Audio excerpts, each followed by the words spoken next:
The Charlotte Maxeke Academic Hospital will have a phased reopening after a fire gutted part of the building. Now, the blaze saw more than 840 patients being relocated to other facilities 2 weeks ago. The fire also prompted conversations about the state of our hospital infrastructure. As the government works towards starting the national health insurance, the state of our hospitals as well as clinics is crucial. For more on this, I'm joined by Naeem Cassim, a senior healthcare architect at Royal Haskoning. Thank you so much for your time this afternoon, Mr. Cassim. Let's take a look at the state of the country's hospitals and clinics. How has the state been faring as far as maintaining infrastructure over the years? Thank you, Tommy, so much for having me on your show. And I think to answer your question, it's quite important to understand the current status quo. We're dealing with public healthcare facilities that range in terms of just hospitals, roughly about 450 across the country. In Gauteng alone, you're dealing with roughly about 38 public hospitals. And these cater to about 21,000 beds across the country, across the province. And maintenance, specifically on hospitals, is a key element. It's vital. Without proper maintenance, without adequate maintenance, the facilities are in dire need. You're also dealing with aged facilities, some of them roughly 60 to 70 years old. So that, in a nutshell, tells you that the facilities we're dealing with are not brand new.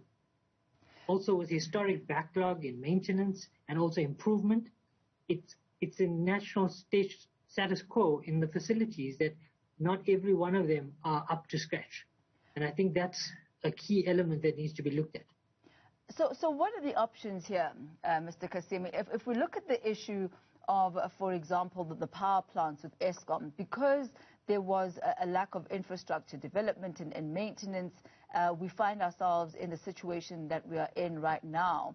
At least that's part of the reason for the load shedding. But then there are also some power plants that need to be retired over a certain period of time. What is the case as far as hospitals are concerned? You mentioned that we have some aged infrastructure that's 60, 70 years old. What should be done with this infrastructure? Should it be leveled down and rebuilt, retired perhaps? I think that's a very tricky question, and it leaves the Department of Health also in a very difficult position, because they do not have the budget to go and build 450 new facilities. So it lends itself to the fact that you need to ensure that you can do preemptive maintenance or planned maintenance. And in order to do that, you need to understand the footprint or the portfolio you're dealing with.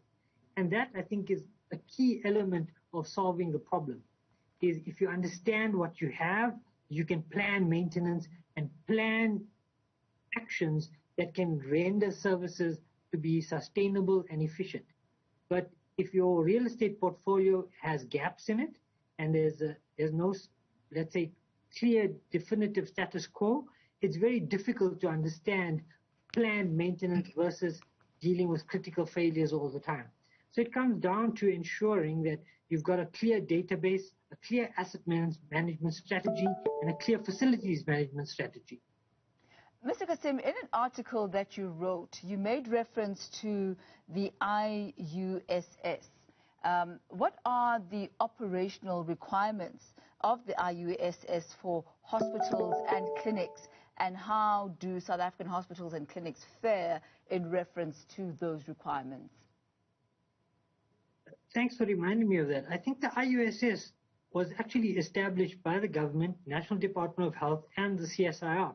And together they undertook a research plan and eventually got gazetted as standards and norms for the development of future public hospitals. This has now been in place since 2014.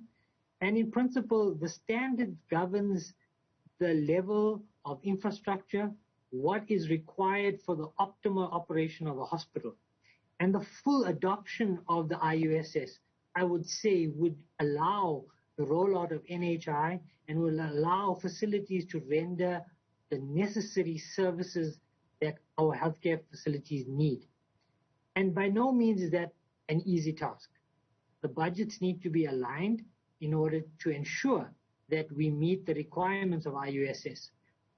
About a year ago, an audit was done in Gauteng on all the public hospitals in Gauteng, and about 70% of them were deemed to be not up to scratch.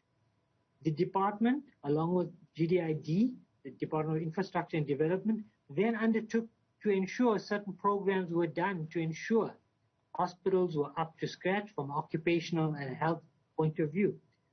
Those plans are still in place. However, we found ourselves in the midst of a pandemic with COVID-19, 2020. No one could really foresee for that.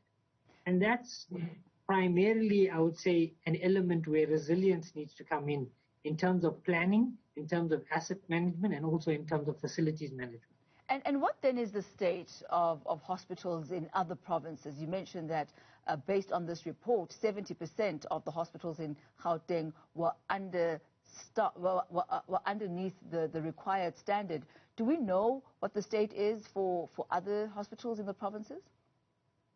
I think you could pretty much say that it would be a similar trend following through. And by no means, again, the budgets allocated from Treasury and national government, if you look at it in 2019, there was a budget for health of about 222 billion. And the percentage that was allocated for facilities maintenance was 0.04%. I don't think that would even touch the tip of the surface in terms of maintenance that is required.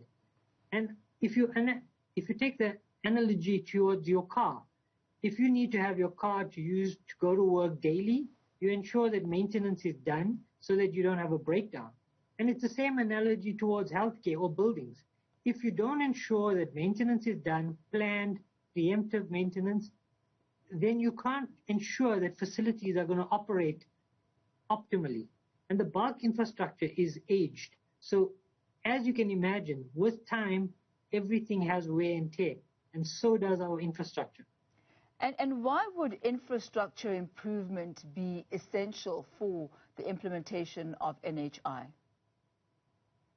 So the implementation of NHI is to ensure that you get quality healthcare for all in our country. And that's a goal I think any South African would want, is to have accessibility to quality healthcare. That private healthcare actually didn't exist, but unfortunately it is the norm. And in order to render NHI, you need the facilities to be at the optimal level.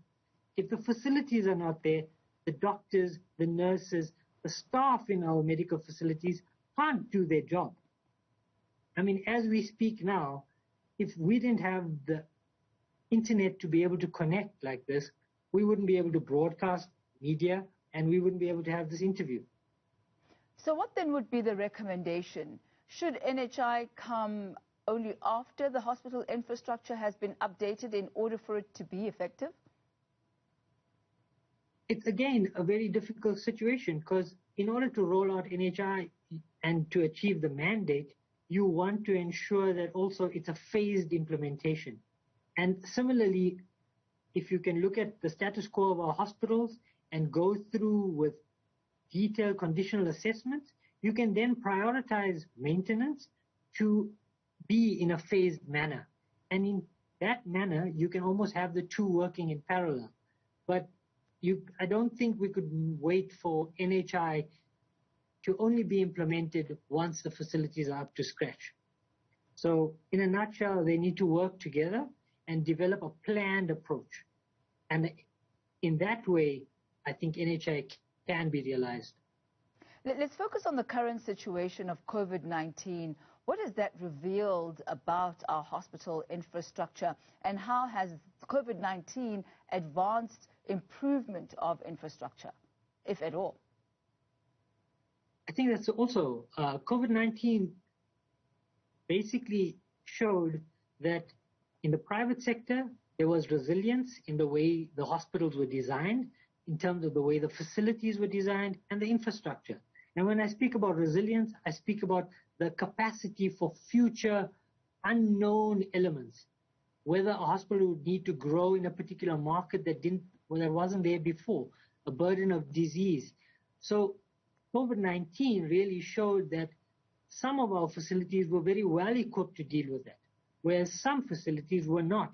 And added capital investment needed to be done to bring that infrastructure up to scratch, to enable even for rapidly deploying temporal facilities, because the infrastructure was at its maximum.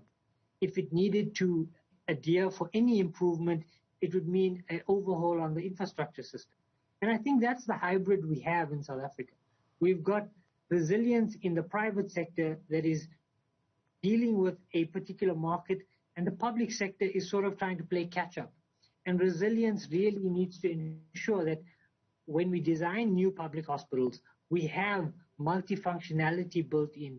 We have the idea or the thought process that you need to be an adaptable situation, because the future is unknown and the burden of disease will also change for the future generations.